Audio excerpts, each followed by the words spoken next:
February 1959, deep in the frozen wilderness of the Ural Mountains. 9 seasoned hikers embarked on a journey they would never return from. The 9 hikers, led by Igor Dyatlov, were experienced, ambitious, and armed with all the knowledge to navigate extreme conditions. Their destination, Kholat Shakhl, a peak known to the indigenous Mansi people as the Mountain of the Dead. But something in the shadow of Kholat Shakhl went terribly wrong. When a search party found the team's campsite on February 26, 1959, the scene defied explanation. The hikers' tent had been slashed open from within. Their belongings, jackets, boots, survival gear remained inside, untouched.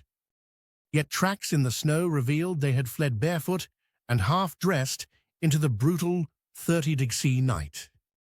Over the following weeks, search crews discovered their bodies scattered across the mountainside. Some were found nestled by a dying fire beneath a tree. Others lay frozen and alone in the snow further downhill. But it was their injuries that raised the most chilling questions. While some succumbed to hypothermia, others bore injuries so severe they seemed almost inhuman. One hiker had their ribs crushed, an impact likened to a car crash, yet no external wounds. Another's skull was fractured. And then there was Lyudmila Dubinina, found with her eyes and tongue missing. Her clothing, and others, was shown to contain traces of radiation. Russian authorities called it an unknown compelling force, an explanation that answered nothing and fueled a wave of speculation that persists to this day. What was this force? Could it have been a natural disaster, a rare meteorological event? Perhaps military tests covered up by a paranoid Soviet regime?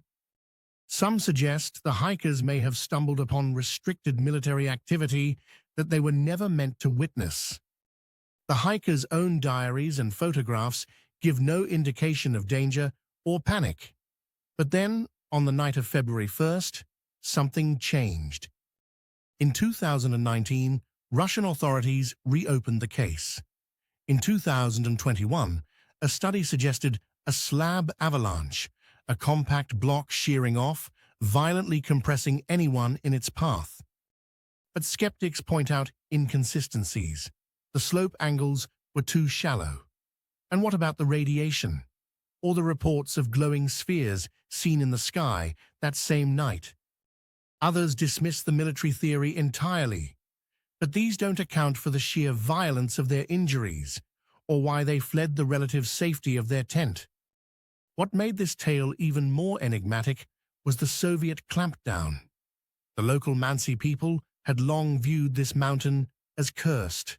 Experts remain divided. 64 years later, the Dyatlov Pass incident remains an open wound.